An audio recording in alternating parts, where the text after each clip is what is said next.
del COVID-19. Estamos hablando de Omicron. ¿Qué tal, señor González? Muy buenos días. Buenos días, muchas gracias por la invitación. Bueno, si bien es cierto, desde un primer momento, cuando se dio a conocer esta nueva variante, se hablaba de una variante de preocupación. Hay algunos estudios, por lo menos de un tiempo a esta parte, que señalan que, si bien es cierto, Omicron tiene una velocidad en el contagio específica, característica, no necesariamente es más letal que las variantes que la han antecedido, y esto podría significar un cambio importante en medio de esta situación de pandemia. ¿Qué es lo que se sabe respecto a la evolución de Omicron actualmente, por favor? Sí, Omicron tiene características muy particulares. Si mencionamos la principal, posiblemente sea la transmisión, que es aproximadamente 2 o 3 veces más transmisible que la variante Delta. Y una de las características que también ha sido motivo de debate en las últimas semanas ha sido la severidad de la enfermedad. Aparentemente, por datos provenientes tanto del Reino Unido como de Sudáfrica, se asocia a un 30% de enfermedad menos severa.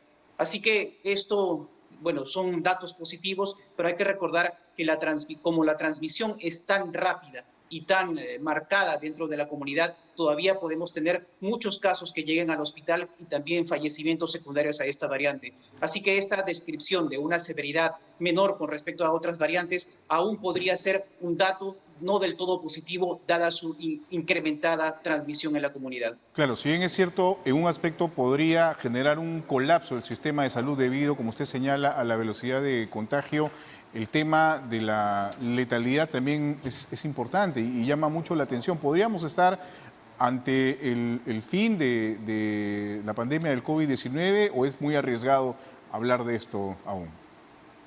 Yo creo que es impredecible. Hay que recordar que uno de los principales factores de riesgo para que se formen nuevas variantes es básicamente la replicación activa del virus. Y esto se produce cuando hay transmisión comunitaria y cuando en determinadas localidades el índice de vacunación es muy bajo. Lo que pasó en Sudáfrica, una población con una tasa de vacunación de 35%, lo cual promueve que se formen nuevas variantes. Así que creo que al momento es muy prematuro decir que esta va a ser la última ola o la última variante. Yo creo que tenemos que analizarlo con el tiempo. Claro, es importante lo que usted dice respecto precisamente a esta situación que se presenta con población no vacunada, ¿no? En nuestro país, por ejemplo, si bien es cierto, hay un avance importante, 76%, según lo que ha señalado el Ministerio de Salud, este porcentaje que aún no está vacunado podría ir generando de repente la aparición de nuevas variantes.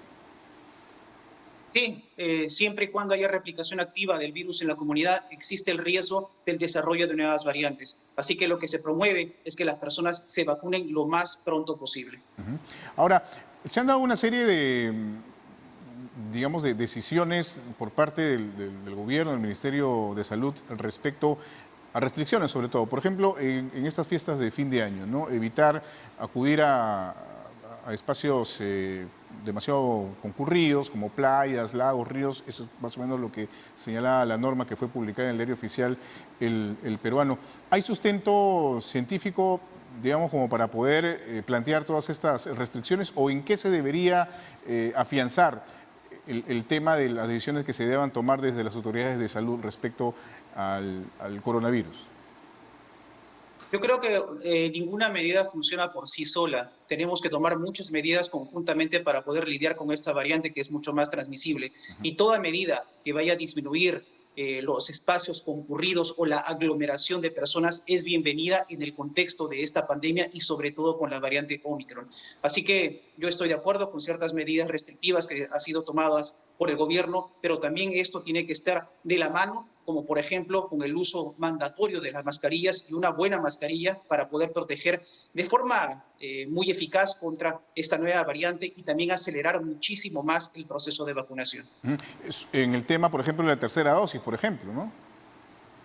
Sí, sabemos que la variante Omicron tiene esta característica de evadir los anticuerpos neutralizantes formados por la vacuna. Así que lo que se promueve es una tercera dosis para incrementar la eficacia de esta vacuna aproximadamente un 75%, restableciendo en cierta medida la protección que nos confería contra otras variantes.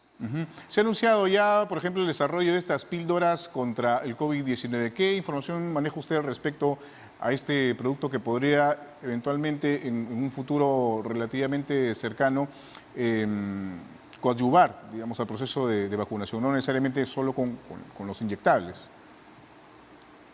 Exacto, son dos pastillas que se han autorizado para el uso de emergencia por la FDA aquí en Estados Unidos. La primera es el Paxlovid, que es la pastilla elaborada por Pfizer, que es una medicación que se da a pacientes de alto riesgo en la primera etapa de la enfermedad, cuando tienen síntomas leves a moderados en el ámbito ambulatorio. Ha sido autorizada para personas mayores de 12 años y se tiene que tomar dentro de los 5 días de iniciados los síntomas.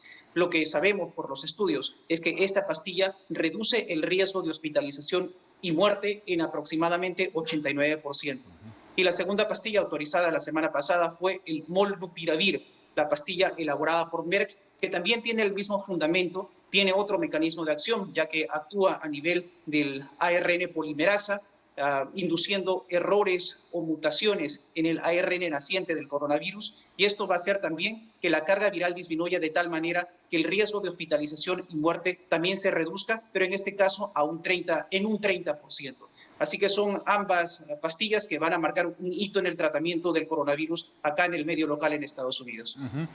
Con lo que se sabe hasta ahora del virus, cómo funciona, cómo se transmite, en qué condiciones se puede transmitir, ¿considera usted que, por ejemplo, el tema del retorno a clases en los centros educativos del Perú debería darse ya el próximo año, bueno, obviamente con algunas consideraciones, pero básicamente ya sin restricciones? ¿Cómo lo evalúa usted? Yo creo que podría darse el regreso a clases siempre y cuando se tomen todas las medidas necesarias para proteger a los alumnos y también a los maestros. Y me refiero con ello al uso obligatorio de las mascarillas en centros de estudio. De otra manera, y también, bueno, en lo posible, el distanciamiento social, una separación razonable entre carpeta y carpeta, y tampoco llenar todos los aforos, tampoco evitar las aglomeraciones en estos centros de estudios. Si se siguen todas estas medidas, podría retomarse las clases presenciales. De otra manera, lo veo muy difícil. Muy bien, muchísimas gracias por haber estado con nosotros.